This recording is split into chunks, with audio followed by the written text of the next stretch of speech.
this little car. It's a bit like having the freedom of a motorcycle, but without having to put all the gear in every time. And I am actually more of a four-wheel kind of guy.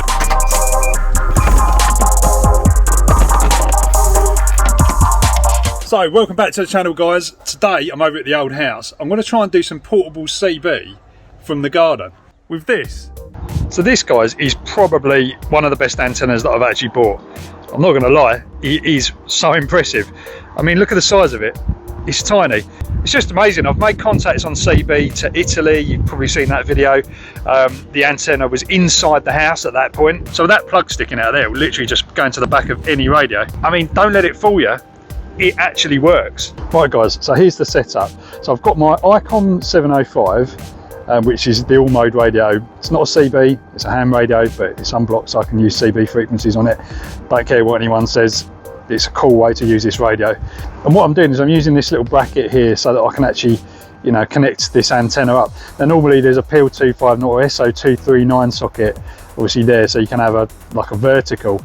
So I've used this little right angle one here to get this so this mag loop sits in the right place. And it's all sitting here on top of my hot tub, which isn't actually on at the moment. It's a pretty good location up here, it's quite open, so there's a good takeoff. So the way this works is to get this tuned, it's got a very narrow bandwidth, so you have to turn this variable capacitor here to tune this antenna. So look, if you move that, you can see, you know, where its kind of resonant frequency is. Yeah, so sort of tuning across there, you can sort of see it moving around.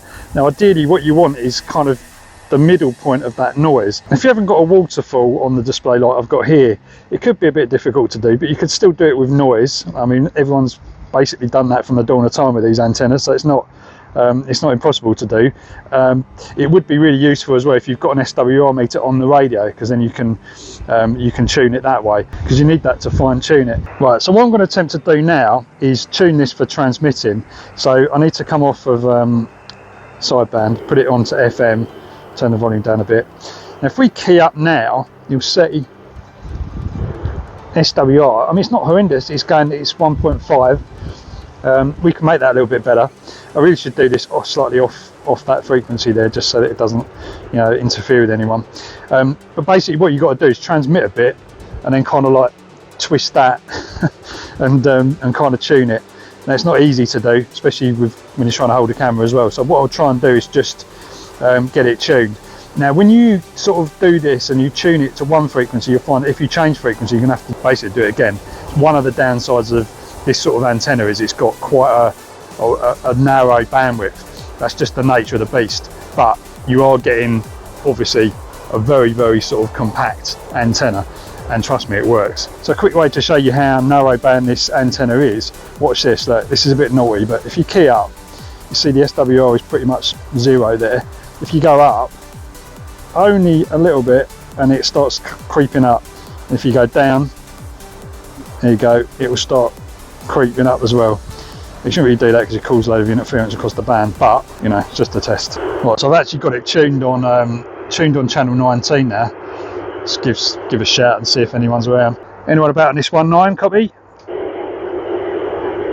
Oh, here we go. What's this? Station. Yeah, station calling. Can I get a radio check, please?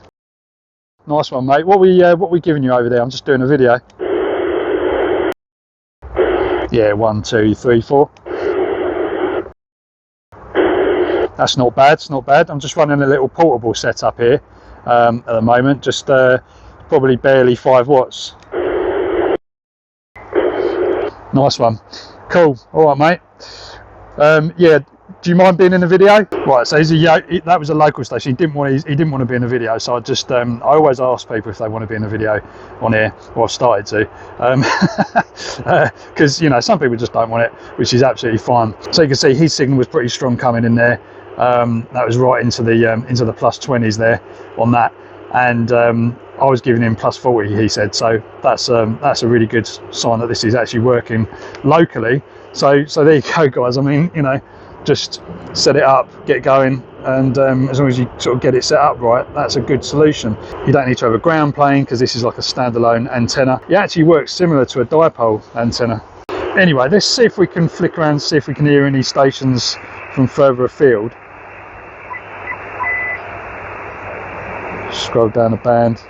555 is normally a good place to kind of listen. It's not essential that you retune the antenna each time for listening. You will do if you want to transmit, but for listening you can kind of get away with it because it's not as essential that way. But you can see here, look, this is where the resonant frequency of the antenna is. So if you did tune it, it would increase that. It would also increase the noise level. So you might be able to play around with this a bit. Seems to be a lot happening on the DX front at the moment. I think the band is pretty much kind of closed. Let's have a play around with the hand bands now. So you can see already there's some stations there. Let's try and get that in there. So let's see a few stations there. See if I can reach anyone. Mike 6 Juliet Kilo Alpha. Okay, wait a moment, we'll turn my antenna to Spain. Mexico 6 Juliet Kilo Alpha. 6 Juliet Lima Alpha, very, very weak signal. 6 Juliet Alpha, go right to receiver. Yeah, it's Mexico 6 Juliet Kilo Alpha. Very, very, I'm sorry, very, very difficult. So yeah, didn't really manage to make contact to that Italian station this time on 20 metres. It is a bit of a stretch doing those low frequencies on that loop because it is quite a small loop, but it does actually work. I found it does actually work pretty well on the CB frequencies and sort of maybe higher. I've had quite a lot of luck on 6 metres with it, and it does work really, really well. It's surprising how well it actually works. Because the loop is smaller, the higher frequencies are going to work a lot better. You know what's quite funny about this, for this antenna test, I'm testing using CB frequencies and hand bands as well. That's going to wind a few people up, I'm sure. But you know what? On the CB frequencies, you can just go on to get a radio report pretty much instantly.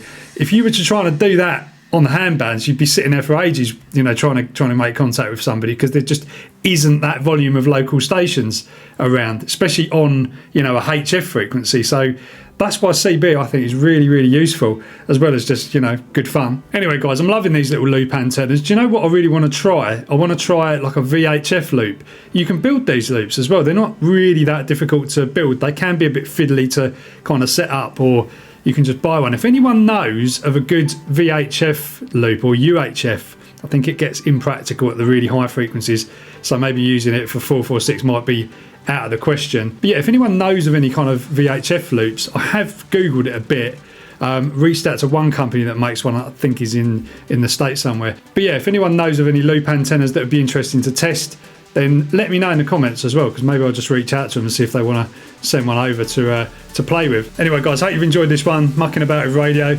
I'll catch you in the next one.